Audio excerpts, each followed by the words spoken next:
Hey guys, welcome you all. तो आज की इस वीडियो में हम बात करने वाले हैं मेनली इंट्राडे टॉपिक के बारे में कि इंट्राडे के अंदर जब भी आप ट्रेड करते हैं तो उसके अंदर आपको किस तरह के स्टॉक जो है वो सिलेक्ट करने चाहिए। तो इंट्राडे के अंदर ट्रेड करने के लिए मेनली क्या आपके दिमाग में फोकस होना चाहिए कि क्या क्या चीजें उस स्टॉक के अंदर होनी चाहिए, तब जाके आप उसके अंदर इंट्राडे ट्रेड करें। तो इसके लिए मैं लिख लेता हूं आपको स्क्रीन के ऊपर जहां पे कुछ पॉइंट्स हैं जो कि आप देखेंगे तो आपको समझ में आएगा। मैं यहाँ पे आपको दिखाता हूं एक बार। ये आप स्क्रीन देख रहे होंगे अपना। देखिए यहाँ पे आपको तीन चीजें दिख रही हैं। पहली दिख रही है लिक्विडिटी, दूसरी दिख रही है वॉलेटिलिटी और तीसरा दिख रहा है आपको वॉल्यूम। किसी भी स्टॉक के अंदर अगर आप इंट्राडे ट्रेडिंग करते हैं तो उसके अंदर ये तीनों चीजें होनी बहुत ज्यादा जरूरी है, तभी आपको एक अच्छा प्रॉफिट देखने के लिए वहां पे मिलेगा। तो जैसा कि आप यहाँ पे देख सकते हैं, लिक्विडिटी का जो पहला पॉइंट है वो है easy to entry and exit from the stock. मतलब किसी भी स्टॉक के अंदर आपको इजिली एंट्री मिल जाती है और इजिली आप एग्जिट हो सकते हैं। और दूसरा इसका फायदा होता है कि नैरो बिड आस्क, मतलब कि बिड आस्क के बीच में जो डिफरेंस होता है बहुत ज्यादा छोटा होता है, तो इसीलिए आपकी इसी को हम लिक्विडिटी कहते हैं, जब आपका बिड और आस्क के अंदर जो डिफरेंस है वो बहुत ज्यादा कम हो। नेक्स्ट है आपका वॉलेटिलिटी। वॉलेटिलिटी क्या है? आपका good movement in the stock, मतलब कि स्टॉक के अंदर मूवमेंट अच्छी होनी चाहिए। क्योंकि आपको पता है अगर आप इंट्राडे में काम कर रहे हैं, अगर स्टॉक के अंदर मूवमेंट आएगी तभी आप उसके अंदर कुछ ना कुछ प्रॉफिट निकाल पाएंगे। तो अगर किसी स्टॉक में वॉलेटिलिटी है तो वो आपको बिग मूवमेंट्स कैप्चर करवा सकती है। बट ऐसा है कि आप देख सकते हैं last point, should be volatile but not extremely volatile.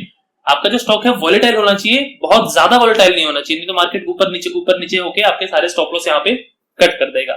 उसके बाद नेक्स्ट टॉपिक है आपका वॉल्यूम। वॉल्यूम का मतलब है कि किस स्टॉक के अंदर कितना वॉल्यूम है, कितने लोग उसके अंदर एक्टिवली पार्टिसिपेंट है, मतलब उसके अंदर ट्रेड कर रहे हैं। अब इन तीनों की हम यहाँ पे थोड़े सी डेफिनेशन देख लेते हैं कि क्या है। लिक्विडिटी आप देख सकते हैं, the stock must be liquid as liquid stock as it is easy and quick to enter and exit position without much slippage. सबसे बड़ी दिक्कत जो आपको इंट्राडे ट्रेडिंग के अंदर आती है, जो कि आपको प्रॉफिट को खत्म करती है, वो होती है स्लिपेज। तो स्लिपेज ना हो इसके लिए भी लिक्विडिटी का होना बहुत ज्यादा जरूरी है। अब आपका नैरो बिड और आस्क होगा तो सिंपल सी बात है आपकी स्लिपेज भी वहां पे बहुत ज्यादा कम होगी। तो स्लिपेज कम होगी तो वो कॉस्टिंग भी आपकी बचेगी यहाँ पे। इसके बाद नेक्स्ट ऑप्शन आता है वॉलेटिलिटी का। अब वॉलेटिलिटी देखिए आपकी ना ही तो बहुत ज्यादा होनी चाहिए और ना ही बहुत कम होनी चाहिए, क्योंकि देखिए आप अगर तो वॉलेटिलिटी बहुत ज्यादा हाई होगी तो रिस्क रहेगा आपका बहुत ज्यादा, क्योंकि मार्केट के अंदर आपके स्टॉप लॉस होने के चांसेस बहुत ज्यादा रहेंगे। और अगर वॉलेटिलिटी बहुत ज्यादा कम है तो भी आपको बहुत ज्यादा दिक्कत है, क्योंकि उसके अंदर आप जो प्राइस मूवमेंट है वो कैप्चर नहीं कर पाएंगे, मतलब मार्केट कहीं मूव ही नहीं करेगा। तो इसलिए वॉलेटिलिटी नॉर्मल होना बहुत जरूरी है। इसके बाद आप देखेंगे तो वॉल्यूम। वॉल्यूम का जैसे मैंने आपको बताया, the stock must have the good amount of volume. Volume indicate the stock is actively traded. Simple सी बात है, अगर किसी स्टॉक में वॉल्यूम है तो मतलब वो एक्टिवली ट्रेड हो रहा है। तो अगर किसी स्टॉक में वॉल्यूम है तो सिंपल सी बात है वो लिक्विड भी रहेगा आपका। तो अभी हम बात करेंगे यहाँ पे, देखिए अपने स्टॉक्स का आपको बता दिया, लेकिन अब स्टॉक्स को हम छोड़ देते हैं। लिक्विडिटी और वॉल्यूम की कमी आपको ऑप्शंस के अंदर नहीं होती। जब भी आप ऑप्शन बाइंग करते हैं तो आपको लिक्विडिटी की कमी यहाँ पे और वॉल्यूम की कमी बिल्कुल भी नहीं होती। आपको मेन चीज बस वॉलेटिलिटी का ध्यान रखना है। तो वॉलेटिलिटी के साथ आप किस तरह का यहाँ पे ट्रेड बना सकते हैं, मतलब कि अपनी स्ट्रेटजी बना सकते हैं, हम यहाँ पे स्ट्रिक के ऊपर ये देखने वाले हैं। तो जो ऑप्शन है उसके अंदर लिक्विडिटी और वॉल्यूम को तो हमें फिल्टर करने की जरूरत ही नहीं है, सिंपल सी बात है। ऑप्शंस बाइंग के अंदर अगर आप नियरेस्ट एटीएम लेते हैं, इन द मनी लेते हैं नियरेस्ट, या फिर ओटीएम लेते हैं नियरेस्ट, तो वहां पे आपका लिक्विडिटी और वॉल्यूम के अंदर कोई भी कमी यहाँ पे नहीं होती है। तो बचता क्या है आपका वॉलेटिलिटी। तो वॉलेटिलिटी को आपको उसके अंदर किस तरह एडअप करना है वो मैं आपको यहाँ पे दिखाने वाला हूँ। तो हम चलते हैं यहाँ पे स्ट्रिक के ऊपर। स्ट्रिक के ऊपर हम स्ट्रेटजी कर लेते हैं। यहाँ पे क्रिएट स्ट्रेटजी के ऊपर जाएंगे हम। यहाँ पे देखिए आप लिख सकते हैं निफ्टी 50 और यहाँ पे आप इंडेक्स सिलेक्ट करेंगे। यहाँ पे क्लिक करेंगे हम कॉल ऑप्शन, यहाँ पे करंट कर लीजिए, यहाँ पे मंथली कर लीजिए, या सॉरी वीकली कर लीजिए या तो। और ये लॉन्ग, ये सिर्फ मैं आपको एग्जांपल बता रहा हूँ, इस तरह से आप बना सकते हैं। यहाँ पे 5 मिनट्स का टाइम फ्रेम दे दीजिए। अब यहाँ पे आप डाल दीजिए एक लॉट अपना। ये आपका एट द मनी का स्ट्राइक प्राइस हमने चूज कर लिया है, कॉल का बाय करेगा। अब यहाँ पे आपकी कंडीशन आती है कि आपको कंडीशन लगानी है। पहले हम असिस्ट को बंद कर देते हैं। सबसे पहले हम इसके अंदर वॉलेटिलिटी का बनाते हैं कि वॉलेटिलिटी आपकी लोअर कैसे रहेगी, उसे हम यहाँ पे कैसे डालेंगे। यहाँ पे अब सबसे पहले हमें देखिए हमें सिग्नल लेना है किससे, निफ्टी के इंडेक्स से। तो यहाँ पे हम सिंबल लिखेंगे, सिंबल के अंदर हम डालेंगे निफ्टी 50। पहले की वीडियोस में आपको बता चुका हूं अगर आपको याद होगा। इसके बाद यहाँ पे डालेंगे आप TR, मतलब कि ट्रू रेंज। यहां पे डालेंगे आप लोअर देन, और यहां पे डालेंगे आप ATR। ये आपका ATR हो गया। तो ये है आपकी एवरेज ट्रू रेंज। याद रखिएगा ATR होता है और एक ATR स्टॉप लॉस होता है। तो ATR स्टॉप लॉस में यहाँ पे ATR लेना है आपको। इसके बाद दूसरा ऑप्शन हम डालेंगे अनदर कंडीशन का। इसमें भी हम सबसे पहले डालेंगे सिंबल। अब यहाँ पे हमें एंट्री कंडीशन बनानी है। एंट्री कंडीशन में आप कुछ भी डाल सकते हैं, मैंने डाल देता हूँ सिंपल, यहाँ पे क्लोज प्राइस, सॉरी पहले सिंपल में डालना है निफ्टी 50,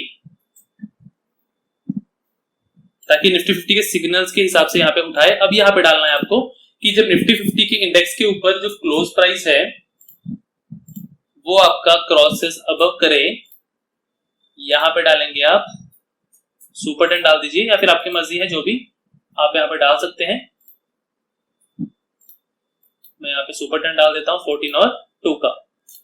और यहाँ पे आप रिमूव क्या बोलते हैं एग्जिट कंडीशन लगा सकते हैं चाहे तो, नहीं तो आप यहाँ पे सिंपल स्टॉप लॉस और टारगेट भी यहाँ पे डाल सकते हैं। तो स्टॉप लॉस में डालता हूँ 15% का और टारगेट डालता हूँ मैं यहाँ पे 50% का, क्योंकि ऑप्शन आपके तो 50% टारगेट आप यहाँ पे डाल सकते हैं।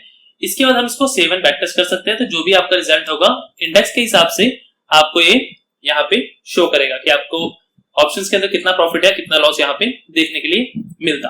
तो यहाँ पे आप देख सकते हैं 60,000 रुपीज का प्रॉफिट है, जो कि आपका 406 रुपीज परसेंट का रिटर्न आपको दिखा रहा है यहाँ पे। इसमें आपके 32 ट्रेड हुए हैं, 17 विन है और 15 लॉसेस हैं। तो इस तरह से आप स्ट्रेटजी यहाँ पे क्रिएट करके देख सकते हैं। वॉलेटिलिटी का मैंने आपको बता दिया कि वॉलेटिलिटी आप कैसे देख सकते हैं, और इसके बाद आप एंट्री कंडीशन या सुपर 10 लगाइए, चाहे मूविंग एवरेज लगाइए, चाहे कुछ भी लगा सकते हैं आप। इसके अंदर कोई भी आपको बॉन्ड्स नहीं है, ये सिर्फ एग्जांपल समझाने के लिए मैंने आपको यहाँ पे बताया था। तो ये तो बात होगी अगर आप ऑप्शन में ट्रेड कर रहे हैं, लेकिन अगर आप स्टॉक्स के अंदर ट्रेड करते हैं तो आप स्टॉक कैसे ढूंढेंगे कि हाँ इस स्टॉक के अंदर आज वॉल्यूम होने वाला है, इसके अंदर ट्रेडिंग ज्यादा होने वाली है, ये स्टॉक हमें लिक्विड मिल सकता है, तो उसके अंदर आप ट्रेड करें। तो इसको देखिए स्कैनर्स के ऊपर जाएंगे, हम क्रिएट स्कैनर करेंगे। बहुत सिंपल सा स्कैनर बताता हूं आपको, निफ्टी 100, निफ्टी 200, निफ्टी 500 में से कुछ भी आप सिलेक्ट कीजिए। यहाँ पे आप डाल सकते हैं टाइम फ्रेम हम 1 मिनट का रखेंगे और चार्ट टाइप यहाँ पे कैंडल स्टिक रखेंगे, क्योंकि हमने प्री ओपनिंग के ऊपर यहाँ पे देखना है। अब यहाँ पे आपको क्या डालना है, यहाँ पे डालेंगे आप प्री मार्केट, देखिए प्री मार्केट आया, यहाँ पे क्लोज डालेंगे, इसके बाद प्लस करेंगे, यहाँ पे डालेंगे अप बाय, कितना अप, यहाँ पे वैल्यू देंगे हम कि 2% से ऊपर है तो हम एंट्री लेंगे। कि आपको पता है अगर प्री ओपनिंग के अंदर कोई स्टॉक 2% ऊपर खुला है तो मतलब उसके अंदर कोई ना कोई न्यूज है, उसके अंदर कुछ लोग एक्टिवली ट्रेड हुए हैं प्री ओपनिंग के अंदर, तो पूरा दिन भी उसके अंदर वॉल्यूम आपका रहने वाला है। और यहाँ पे आप डालेंगे प्रीवियस एंड कैंडल क्लोज -1 और ये डे। अब इसका मतलब क्या हुआ कि जो पिछले दिन का क्लोज था उससे 2% अप खुलना चाहिए मार्केट आपका। अब यहाँ पे आप चाहे तो लोअर भी डाल सकते हैं कि अगर 2% नीचे खुला है तो वो भी आप डाल सकते हैं, लेकिन वो आपका सेलिंग कंडीशन के लिए रहेगा, ये आपका बाइंग कंडीशन के लिए रहेगा। तो इसके बाद आप स्कैन का नाम दे सकते हैं,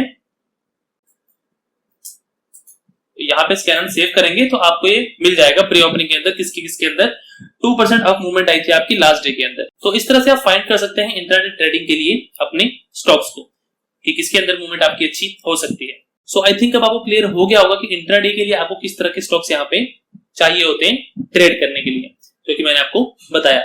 सो उम्मीद करता हूं आप लोगों के लिए वीडियो हेल्पफुल रहेगा। सो फिलहाल के लिए इस वीडियो में बस इतना ही, मिलते हैं अगले वीडियो में एक नए टॉपिक के साथ, तब तक के लिए नमस्कार।